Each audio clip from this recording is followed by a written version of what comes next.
That being said, let me introduce our first speaker, who is Mr. Rio Hada, who currently leads the OHCHR, the thematic engagement in New York on equality and non-discrimination, sustainable development, and the rule of law to mainstream human rights in interagency and intergovernmental discussions at the UN headquarters. Before this, he coordinated the OHCHR's global thematic work on economic, social, and cultural rights and the human rights of older persons. And in 2019, he co-led the UN Water Campaign for World Water Day with the theme of leaving no one behind. Water for all, whoever you are, wherever you are, water is your human right. For over a decade, he led the OHCHR's human rights mainstreaming agenda in the UN system and coordinated UN interagency efforts to integrate human rights in the policies and programs of the UN system and to promote human rights-based implementation of the 2030 Agenda for Sustainable Development. Before that, I'm not going to go through, he had a long history of other positions in the UN. He is perfectly placed to give us some framing of this issue around the human rights to water and sanitation. Do you want to talk from here, or do you want to talk from there?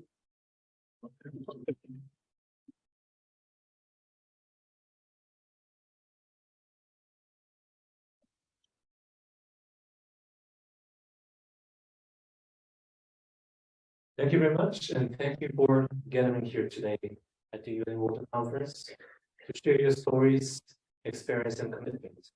So, almost 2 years ago, inspired by the 10th anniversary of the human rights to water and sanitation, impelled by the impact of COVID-19 pandemic worldwide, we started embarking on the journey to chart a way to develop a roadmap, the UN and our partners, to better promote human rights to water and sanitation, and to integrate a human rights-based approach into our work on water and sanitation.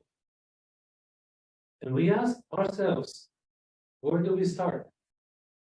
And we all felt that the most appropriate way to begin this journey is to listen and give voices to people, ordinary people, people living in the current situation who are very remote from the halls of the United Nations across the street.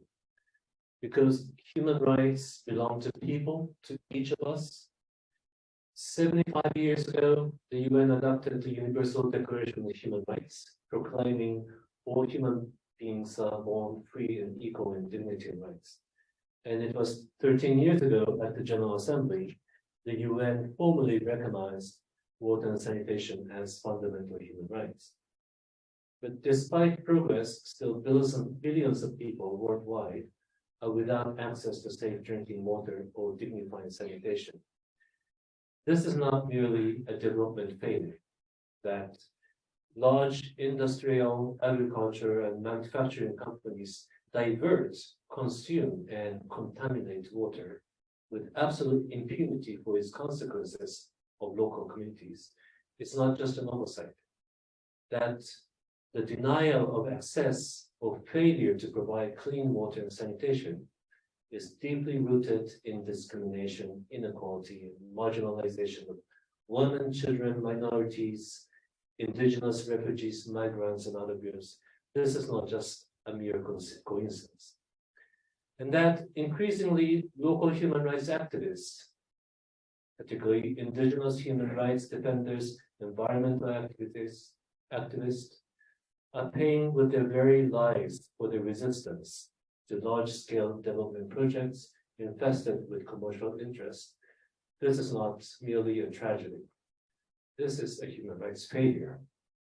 And we must ask ourselves, on what foundation access to water and sanitation and the whole of sustainable development goals must stand in order that they or we not be crushed. And that bedrock is human rights, connected to justice, concerned with protection of communities and individuals, oriented to our dignity, to the essential basis if we are to survive and thrive, integral to all of our human rights to eat, to be healthy, to learn and develop, and also to speak freely and to participate in making important decisions. This right to water cannot be realized if we treat water merely as a commodity to sell, trade, speculate, and profit. Water must be understood as an absolute right, and it is the fulfillment of that absolute right that we must address our solutions. Access to water and sanitation is a game-changing right. Water is life. Water is indispensable to a healthy planet and sustainable development, and thus the more stable, peaceful, inclusive, and prosperous world. Leaving no one behind is a central commitment of the 2030 Agenda for Sustainable Development. And it carries a strong message for leaving no one behind. It's not only about a matter of reaching back to the most vulnerable and marginalized. It is something much deeper.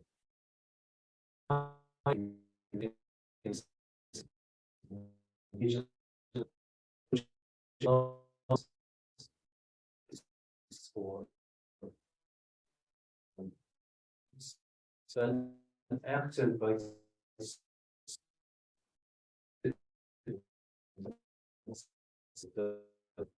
is of